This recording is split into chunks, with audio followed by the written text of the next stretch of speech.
Co-powered by Techno.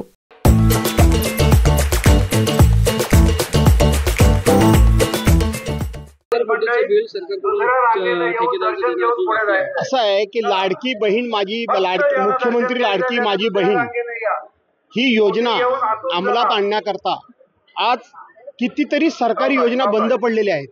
इथं इंदिरा आवास योजना, रमाबाई आवास योजना यांची लोकांची घरं झालेली आहेत, त्यांचे 3-3 हप्ते मिळालेले नाहीत।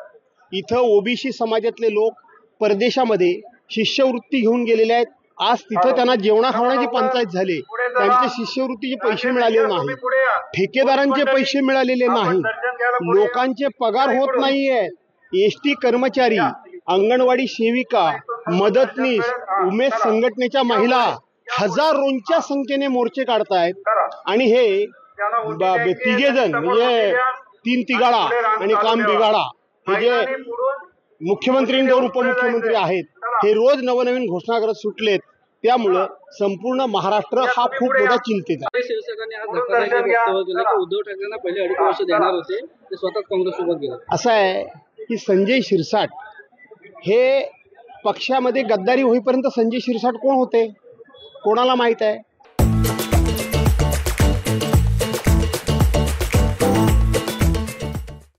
आज रोज उठतात आणि संजय शिरसाट त्यांच्या समोर माईक गेल्यानंतर आणि तुमचे हे बूम गेल्यानंतर ते बोलायला सुरुवात करतात। यापेक्षा संजय शिरसाटांची काही फार मोठी ओळख नाही, त्यामुळे संजय शिरसाटांसारख्या माणसावर मी कधी प्रतिक्रिया देत नाही।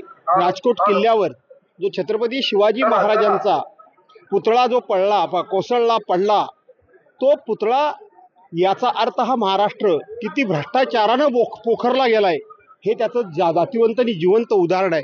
आणि म्हणून या महाराष्ट्रातल्या जनतेला या अशा पद्धतीच्या आसमानी आणि सुलतानी संकट असलेलं सरकार घालवून याच्यामध्ये जनतेचं महाविकास आघाडीचं सरकार यावं अशी मी माझ्या शारदा देवीला प्रार्थना केलेली आहे।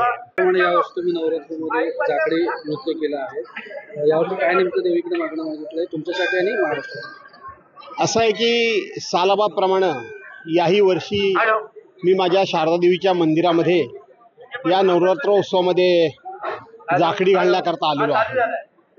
ही आमची प्रथा आहे, ही आमची परंपरा आहे आणि मला तुम्हाला सांगितलं पाहिजे की संपूर्ण महाराष्ट्रामध्ये किंबहुना देशामध्ये शारदा देवीचं मंदिर केवळ आणि केवळ आमच्या तुरंबव गावामध्येच आहे।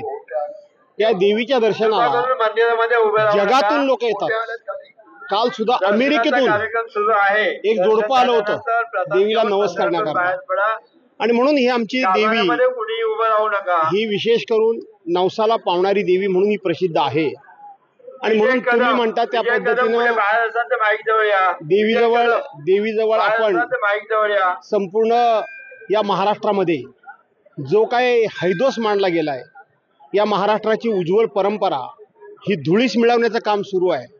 अख्खं महाराष्ट्र राज्य हे आता कर्जाच्या खाईमध्ये लोटण्याचं काम सुरू आहे आणि स्वतःच्या राजकीय फायद्याकरता प्रचंड अशा प्रकारच्या खोट्या घोषणा करून त्याच्यामध्ये मोठ्या प्रमाणामध्ये जो भ्रष्टाचार करण्याचं काम सुरू आहे। मला आठवतं मी लहान होतो त्यावेळेला माझ्या वडिलांचा हात धरून मी या देवळामध्ये यायचो आणि साधारणपणे 4थीत असताना मी हा पेहराव जो आहे धोतर, ही पगडी आणि हा सेला घालून मी 4थीत असतानापासून या देवळामध्ये नाचतोय। आज शाळा मी 1974 साली सोडली, त्याला जवळजवळ 40 वर्ष झाली। त्याच्या पूर्वी मी 4थीत असताना पर्यंत हे चाललं होतं, म्हणजे जवळजवळ 52 ते 53 वर्ष, 53 कशी जवळजवळ मी हा आता 67 वर्ष मला लागलंय। याचा अर्थ जवळजवळ 57-58 वर्ष मी देवळामध्ये नाचतो की उदय सामंतांना काय आणि 40 आमदारांनी गद्दारी केली त्यांना लोक काळे झेंडे आता फक्त दाखवतायत, परंतु उद्याच्या होणाऱ्या निवडणुकीनंतर त्यांना राजकीय काळ्या पाण्याची शिक्षा देतील। Co-powered by Techno.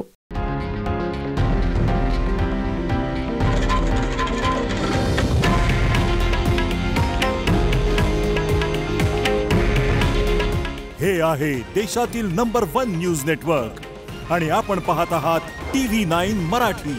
काळजी तुमची, हित महाराष्ट्राचं।